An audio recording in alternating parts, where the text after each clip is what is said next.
and a very warm welcome. I am Ruchi Sharma. Ether has dropped 39% this year relative to Bitcoin, bringing the ETH-BTC ratio to its lowest point since May 2020. Currently, 1 ETH is equivalent to 0.021 BTC, reflecting a significant decline. This underperformance is notable because it contrasts with previous patterns where Ether typically outperformed Bitcoin in the year following a Bitcoin halving event. The slump is attributed to macroeconomics factors such as inflation, a potential trade war, and high bond yields, leading investors to favor more liquid and less risky assets like Bitcoin. Additionally, the performance of other cryptocurrencies like Solana has outpaced Ethereum, with SOL up 24% relative to ETH in 2025.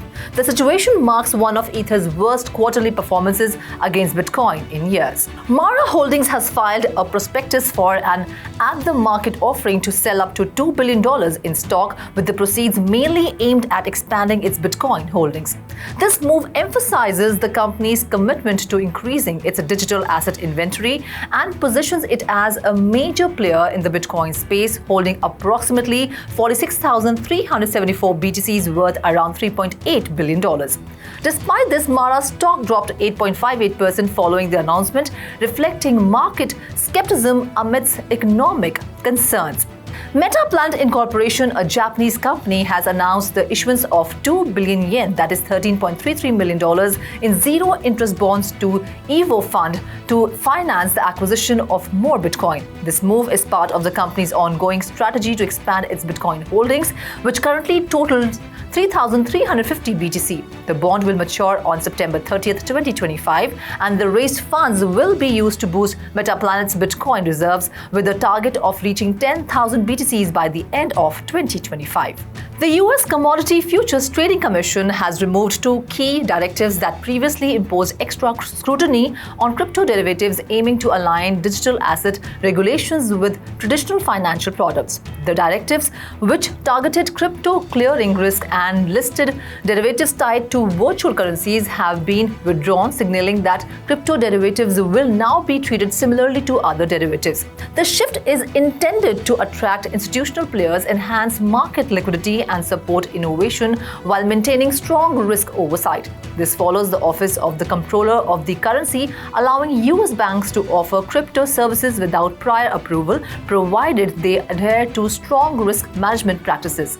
While both the CFTC and OCC aim to promote crypto market growth, they maintain a focus on safety and regulation. Binance has introduced a new feature that allows users to trade directly from its centralized exchange wallets to decentralized exchanges, simplifying the user experience and addressing barriers to decentralized finance.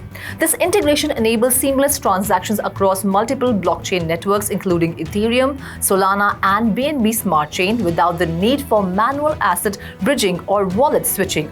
By eliminating technical complexities, Binance aims to make DeFi more accessible to mainstream users and facilitate broader adoption.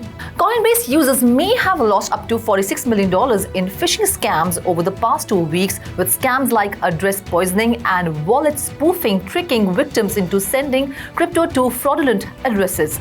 Blockchain investor ZachXBT reported a suspected theft of 400 BTC, around $34.9 million, from a single Coinbase wallet address, contributing to the total losses.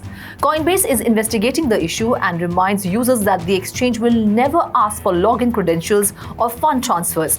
Scammers often impersonate major brands, including Coinbase, to gain trust. To protect themselves, users are advised to use a dedicated email, enable two-factor authentication, and set up an address allow list. This follows previous reports of significant phishing losses from Coinbase users, including over $65 million in late 2024 and early 2025. Additionally, pig butchering scams have resulted in over $5.5 billion in losses within the crypto industry in 2024. MetaMask, one of the leading wallet companies in the cryptocurrency industry, has launched a crypto debit card in Argentina. While the digital version of the wallet is already available, the physical card will be arriving in the country in the coming weeks. MetaMask director Daniel Lynch explained that the goal of this initiative is to connect decentralized finance with the real world. When people talk about bringing Web3 to Web2, like tokenizing Facebook, I believe we should aim to bringing Web3 to Web0 to real life, he said. This move underscores the company's commitment to introducing products with practical use cases. On March 31st, Michael Saylor's company Strategy, formerly known as MicroStrategy, announced the acquisition of 22,048 BTC for $1.92 billion purchased between March 24th and March 30th at an average price of $86,969 per Bitcoin. This purchase was funded through stock offerings including MSTR, STRK, and STRF. As of March 30th, Strategy now holds 528,185 Bitcoin valued at approximately $35.63 billion. Hut 8 has partnered with American data centers backed by Eric Trump and Donald Trump Jr. to launch a new Bitcoin mining company, American Bitcoin. In the cashless merger, Hut 8 will own 80% and manage operations, while the Trump-backed firm will hold 20%. Hut 8 will deploy over 60,000 ASIC machines for the new venture. Following the announcement, Hut 8's stock rose 6%, though it remains down 46% year-to-date due to challenges in the Bitcoin mining sector after the April halving event. Global crypto investment products managed by firms like BlackRock, Bitwise, Fidelity, and Grayscale saw $226 million in net inflows last week, marking a second consecutive week of positive flows. This indicates a positive but cautious investor sentiment despite minor outflows on Friday linked to US economic data and concerns over President Trump's tariff announcements. Bitcoin-based funds led the inflows with $195 million, while altcoin-based products saw a rare $33 million in inflows, driven by Ethereum, Solana, XRP, and Sui.